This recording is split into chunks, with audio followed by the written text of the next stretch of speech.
guys, it's Simon Phoebe and welcome back to another Doctor Who video for you. So today I am reviewing the Space Museum. Now don't judge, I've never watched this episode before.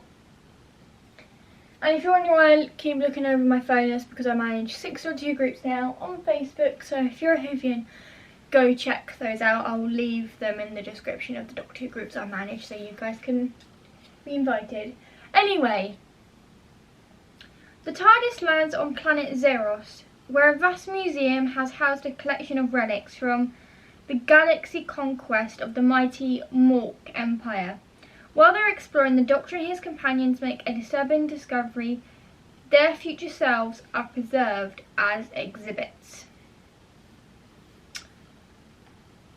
Okay. I wasn't quite sure how to feel about this story. It's a bit of a strange one. This was written by Glenn Jones. It was a bit of a strange one. I watched it and my initial thought was, this is going to be good. This is based in a museum. That was my initial thought when I first saw it. And then when I saw it, I thought, yeah, it's not that great. It's not that great for several reasons, because there's no villain for the Doctor and friends to compete. It's just pretty, I've got notes here on my phone. So it's just pretty like your standard kind of paced episode. They split the Doctor and companions up, which I think is a really good way to go about it. It makes the story more interesting.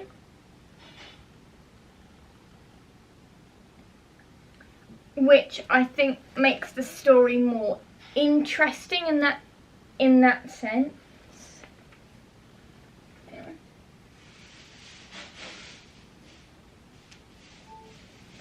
yeah, it makes the story more interesting in that sense. I like the idea of the Doctor being an exhibit, the Doctor and friends being an exhibit. That was also an interesting part. I loved how it took place on planet Zeros. The main issue I have with this story is not the story itself, it's the pacing. There's a lot of this and not a lot of action, so it definitely puts the Halloween Apocalypse to a more substantial action-packed thing. But it's definitely one of those episodes where you need to have the longest attention span ever to completely enjoy it. It wasn't that bad, although they did split the Doctor and companions up, so I thought that was an interesting element to add into the story. That was an interesting element. I also like how the Doctor hid in a Dalek to escape, so that was also a very interesting element. There was an empty Dalek shell there, so that was an interesting element to add the Doctor hiding in that, William Hartnell. Now at this point, William Hartnell's health was starting to decline by this point, by story number 15 I think it was. Let me just check. No, story 16. By the time story 16 came along, William Hartnell's health was starting to decline by this point. So he was, you can tell when you watch the episode, when you watch the 4-part serialized story, his health isn't all there. He's starting to forget Ian Chesterton's name, that kind of thing. So his health at this point is starting to decline, and that's really sad because it does start showing in this particular story. It shows more as the rest of the series goes on, and when series, obviously his last season came along as well. So it does start showing a lot more in this. No one knew at this point William Hartnell was ill, so, but obviously because they were all filmed live at this point, you can see the mistakes. Anyway, it was badly paced. I do love the resolution though, the resolution parts at the end. The Doctor being taken for processing, that was an interesting element, I think. I've got a few more notes on my phone about it.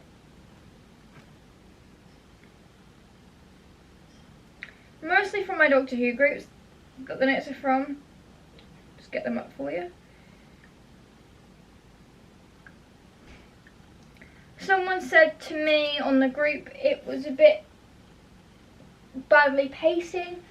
The pacing wasn't timed right. It was actually quite a boring story because there wasn't really any monster or villain for the Doctor to compete with, which I get in the classic era. They had a really low budget, so they couldn't do a monster of the week every single week. I completely understand that. But it would have been nice to see the Morgs maybe being some kind of weird alien threat. I love how the Doctor made sure that they saw themselves in the exhibits beforehand and they kind of knew what to do to stop it from happening, I guess. Like, that was an interesting element. I do like the idea behind the Space Museum. I thought it was completely fantastic in that sense. I do have issues with the story, with the pacing, but that's just me. I mean, I'm not trying to diss anyone's favourite episode of classic Doctor Who if the Space Museum is your favourite. I'm not trying to diss that. It's just I'm a YouTube critic, so this is what I do. I also thought it was a well-written episode, definitely had a lot of potential, and that saying that this will back up my point about it being a lot of potential. It definitely had a lot of potential in the way that it could have worked if someone else had written it.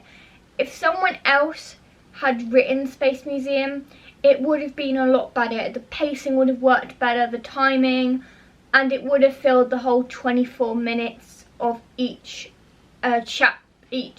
episode that the story has got. So if someone else had written it, then there wouldn't be a problem. So if like someone like Russell T Davies back then had written it, then I don't think it would have been a problem. The pacing wouldn't have been a problem, but it's definitely a story that I would like to see come back at some point with Russell T Davies back at the helm. This is maybe something that he could do, like a sequel to the Space Museum, because he's already said he's going to do a sequel to Sleep No More, which I'm excited to see. So yeah, so I'm interested to see. So I would say that this story had a lot of potential to be good. Unfortunately for me, it just wasn't a Doctor Who episode with the first Doctor that I enjoyed. It would have worked better with the second Doctor, I think. The second Doctor was more energetic and more of a kind of incarnation of William Hartnell. So it definitely would have worked better, I think, with Patrick Troughton's Doctor, or maybe Peter Davison's Doctor as well. It would have worked with Doctors 2 or 5 a lot better, I think, but I'm only hoping. At this point, I'm only speculating. But to be fair, if we would have had the Space Museum in Peter Davison's era, we wouldn't have got the fantastic story Snake Dance, to be fair. But yeah, there's nothing wrong with the episode itself. It's a fantastic story. Taking place on a space museum and all that. There's nothing wrong with that side of it. The only issue I do have problems with is the pacing of the episode, that kind of thing. So entirely by coincidence, it's a fun story. If you really enjoy stories like this that are slow, that don't have any villains of the week in them, then I think you'll really enjoy the Space Museum. It's definitely worth a watch if you're not a massive fan of Doctor Who monsters, or you're trying to start getting into classic Who. My advice would be start with the stories that don't have any monsters in before you move on to the monster stories, if that's what you prefer, because I feel like that's your basic Doctor Who without monsters in every week.